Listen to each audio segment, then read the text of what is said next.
This guy, John Meehan, is more than just your average liar, he's a full-blown con artist. He doesn't just tell little white lies, he builds entire fake lives to trap people in his web. He's manipulative, dangerous, and completely shameless. His victims? Mostly women. Women he tricks into falling for him so he can steal from them, control them, and use them for whatever he wants. But here's the thing about liars like John, eventually, the truth always catches up. And when it did, things ended very badly for him. He's 31, and if scamming people were a real profession, he'd have a PhD in it. Lying, cheating, and manipulating his way through life isn't just a habit, it's his entire personality. But what makes him really dangerous is that he doesn't look like a scammer. He's not some sketchy guy lurking in dark alleys. No, John is smooth, charming, and knows exactly how to make people trust him. And that's how he's been able to fool so many women. He says all the right things, acts like the perfect boyfriend, and before they even realize what's happening, he's already taken everything from them: money, possessions, even their sense of security. 4 years, John has been getting away with his lies. But no scam lasts forever. And when things finally start to fall apart, he spirals out of control. Because if there's one thing John can't handle, it's losing. And when his final victim fights back, well, let's just say, he never saw it coming. So, back in 1990, John meets this woman named Tanya. She's 25, she's a nurse, and honestly, way too good for this guy. She's smart, hardworking, and actually has her life together. Unlike John, who, at this point, is just coasting through life on charm and lies. But somehow, he manages to win her over. They date for a couple of years, everything seems fine, and eventually, they get married. Now, for a brief moment, it actually looks like John might turn his life around. He sees Tanya working as a nurse, making a good living, and he probably thinks, hey, that seems like a solid gig. So, in a shocking twist, John actually decides to do something productive. He goes to nursing school and becomes a nurse himself. But let's be real, this is John we're talking about. A guy like him doesn't just magically become a responsible, trustworthy husband overnight. And, of course, he screws it all up. Because John just can't help himself. He starts having an affair, lying to Tanya behind her back. And as if cheating wasn't bad enough, he takes it to another level. He gets the other woman pregnant. Pregnant. Now Tanya is pissed. This isn't just some little mistake, this is betrayal on a whole different level. She's heartbroken, furious, and then a thought hits her: if he lied about this, what else has he lied about? And that's when she starts digging. And oh boy, does she find a lot. So she starts digging. And oh boy, does she find a lot. First off, John has lied about a bunch of things, including his age. Like, seriously, who lies about their age to their own wife? That's not even the worst part. The deeper she looks, the more red flags she finds, and pretty soon, she realizes that she's married to a complete fraud. But then she stumbles across something way more disturbing. While searching their house, she finds a stash of hospital-grade medications, the kind of stuff that should never leave a hospital. And because she's a nurse, she knows exactly what this means. John has been stealing drugs from work and abusing them. At this point, Tanya is done. She's not just heartbroken anymore, she's disgusted. This isn't some small lie, this is full-blown criminal behavior. So she does the only logical thing: she calls the cops and reports him. And just like that, John's whole world comes crashing down. His nursing license? Suspended. His career? Over. And to top it all off, he gets slapped with a felony drug theft charge. But here's the thing about guys like John: they never go down without a fight. And instead of taking responsibility for his mess, he does what he does best: he turns nasty. Because now, he wants revenge. And John? Oh, he is livid. This isn't just some minor inconvenience for him, his whole scam artist lifestyle has been exposed, and now he's paying the price. And instead of admitting he's the problem, he does what toxic people always do: he blames everyone else, especially Tanya. But he doesn't just get mad, he gets dangerous. He starts calling her non-stop, leaving chilling threats that sound straight out of a horror movie. Stuff like, "Enjoy your time left on Earth." Like, excuse me, what? That's not just anger, that's a straight-up death threat. Tanya isn't just dealing with a bitter ex, she's dealing with a full-blown psychopath who feels like he's got nothing to lose. And that's terrifying. Luckily, the police aren't playing around. John's little reign of terror comes to an abrupt halt when they arrest him and hit him with a 6-year prison sentence. And just like that, bim, here's his mugshot. For the first time, it looks like John Meehan is finally facing real consequences. And you'd think that would be the end of it, right? That finally, after everything, John would disappear into a prison cell and the world would be a safer place. Oh, no. Not even close. Because somehow, despite all the crimes, all the threats, all the absolute chaos he's caused, John gets out after only 17 months. 17 months. That's it. Less than a year and a half, and this walking red flag is back on the streets like nothing ever happened. And guess what? He doesn't change. He doesn't learn a lesson. He doesn't even take a second to reflect.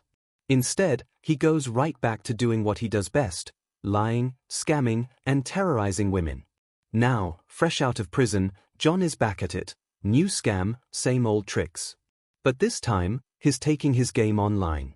He starts hitting up dating sites, meeting women, and pulling off what's basically a romantic hit and run. He charms them, gains their trust, and then, bam, he robs them blind. Jewelry, credit cards, cash, if it's valuable and not nailed down, John is taking it. And the worst part? He's good at it. John knows exactly what to say, how to act, and how to make himself look like the perfect guy. He plays the role of a caring, successful professional, somebody you'd never suspect is actually a career scam artist. And for a while, it works. But over time, his name starts popping up everywhere. Women start filing complaints, reporting him to the police, and even accusing him of stalking when he refuses to leave them alone. At this point, John isn't just some sleazy conman, he's a full-blown predator. But somehow, he keeps slipping through the cracks, jumping from city to city, always finding a new victim. And then, everything changes again. One day, John decides to switch things up. Instead of targeting younger women, he joins a dating site for people over 50. And that's where he meets Deborah. Now, Deborah is 59, an interior designer, and unlike John, she actually has her life together. She's successful, she's got money, and she's built a comfortable life for herself. But despite all that, for some reason, she falls for John's nonsense. And that's where things take a dark turn. On their first date, John is in full conman mode.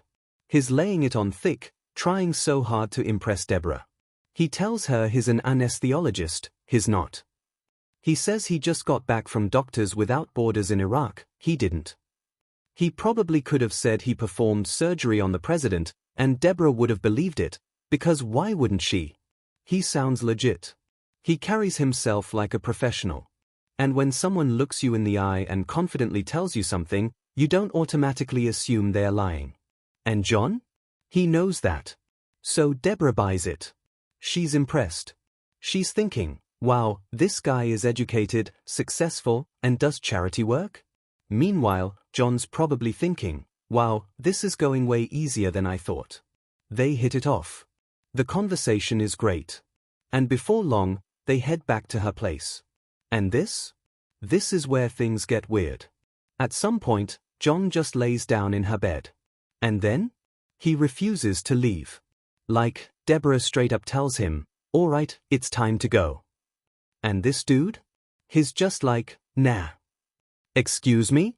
Imagine going on a first date with someone, bringing them back to your place, and suddenly they act like they live there. It's beyond weird, it's alarming. Eventually, Deborah manages to get him out of her house, and you'd think that would be the end of it. But nope. The next day, John calls her. He apologizes, says he didn't mean to be weird, and begs her for a second chance. And somehow, she gives him one. And over time, she falls for him. But here's the thing, everyone around her can see that something is off. Deborah's daughters, Jacqueline and Tara? Oh, they hate this guy. And honestly, they should. Because something about him is just off. Like, let's do some basic math here. He says he's an anesthesiologist, which is a pretty high-paying job. Yet, he doesn't even have a car. he doesn't go to work. And instead of, acting like a doctor, he just sits around playing video games all day. Like, bro, you're supposed to be in an operating room, not on your couch playing Call of Duty. Oh, and let's talk about his wardrobe choices, because this one's wild. John only ever wears hospital scrubs. I'm not talking about occasionally, I mean all the time. Casual events? Scrubs. Fancy dinner? Scrubs. A formal event where everyone's dressed in suits and dresses? Yep, scrubs. And not just any scrubs, dirty, stained-ass scrubs. Like, what's the goal here? Is he trying to convince people he's a doctor by just never taking off the uniform? And then we get to the worst part, the thing that makes Jacqueline's skin crawl. His fingernails. They are disgusting. Like, long, dirty, untrimmed nightmare fuel. And Jacqueline? She cannot stand it. Because, hello? Doctors are supposed to have clean hands. But guess what? The weirdness doesn't stop there. Because it turns out, John isn't just lying about being a doctor. He doesn't even have a job.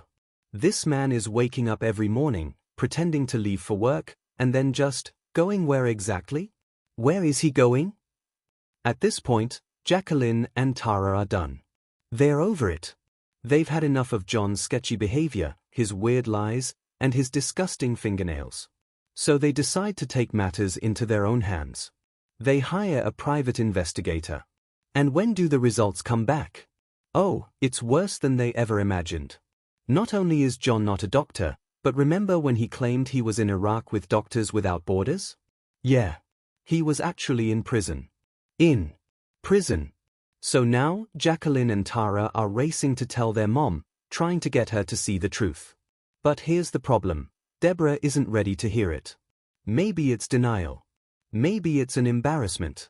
Maybe she just doesn't want to accept that she's been completely fooled by this guy. But for whatever reason, she just isn't listening. But eventually, she starts investigating on her own. And when she finally realizes that everything her daughters said was true, when she finally sees John for who he really is, she knows she has to get away. So one day, while John is in the hospital recovering from back surgery, Deborah makes her move. She quietly packs her things. She moves out. And once she's safe, she tells him, "I'm done." And John? He loses it. He starts bombarding her with messages. Calling her. Guilt-tripping her. Manipulating her. Begging her to come back. And unfortunately, it works. She takes him back. And this time, it's even worse. At first, John acts like he's changed. He's sweet, apologetic, saying all the right things. But the second he feels like he's got Deborah back under his control, boom, the mask comes off. Now, he's controlling everything. He doesn't want her talking to her daughters. He doesn't want her seeing them. He wants to cut her off from anyone who might see through his BS. And then, one day, he catches her sneaking out to see Jacqueline. And he snaps. Like, full-on meltdown. He screams at her. He threatens her. And then he says something so unhinged, so terrifying, that Deborah finally realizes she's in serious danger. If you meet with Jacqueline again, I'll throw her into the ocean. That's it. She's done. Deborah leaves him for good. But John? He does not take rejection well. Over the next few months, he spirals. And when I say spirals, I mean full psycho mode. He starts stalking her. He steals her Jaguar. And then? He sets it on fire. Let me repeat that, he literally lights her car on fire. But it doesn't stop there. Because John is out for revenge. Somehow, he gets his hands on private, intimate photos of Deborah. And what does he do? He sends them to her family. Like, imagine waking up one morning and finding out your creepy ex just sent your personal photos to your own kids. At this point, Deborah is terrified. She knows this isn't over. At this point, Deborah is terrified. John is completely unhinged, and she knows it's only a matter of time before things get worse. So she does the only thing she can think of, she goes to the police and tries to get a restraining order. But guess what? It gets denied. Why? Because John now lives in a different state, and since he hasn't physically hurt her yet, the court doesn't think he's a real threat. And that? That turns out to be a huge mistake. Because John isn't done. Not even close. One day, Deborah's daughter, Tara, is coming home from work. It's just a normal day. She pulls into her usual parking spot, grabs her things, and gets out of the car. And then, boom. John is right there. Before she can react, he lunges at her with a knife. He grabs her and tries to shove her back into her car. He's trying to kidnap her. Tara is fighting for her life. But Tara? She's a fighter. She bites his hand, hard. John screams, but he doesn't let go. They are struggling, wrestling on the ground, and then she kicks the knife right out of his hand. And then she grabs it. And she does what she has to do to survive. She stabs him. Again. And again. And again. By the time it's over, John is barely clinging to life. Paramedics rushed him to the hospital, but 4 days later, he dies. And Tara? The police review the case, look at all the evidence, and they come to a decision. It was self-defense. Because that's exactly what it was. In the end, John Meehan's games caught up with him. After years of lying, stealing, and hurting people, he finally messed with the wrong person. Tara fought back, and she survived. Deborah and her daughters could finally live without fear. No more threats, no more stalking, no more looking over their shoulders. And John? He thought he could control and destroy people forever, but in the end, his own actions led to his downfall. Justice didn't come from a judge or a prison sentence. It came from a woman who refused to be his next victim.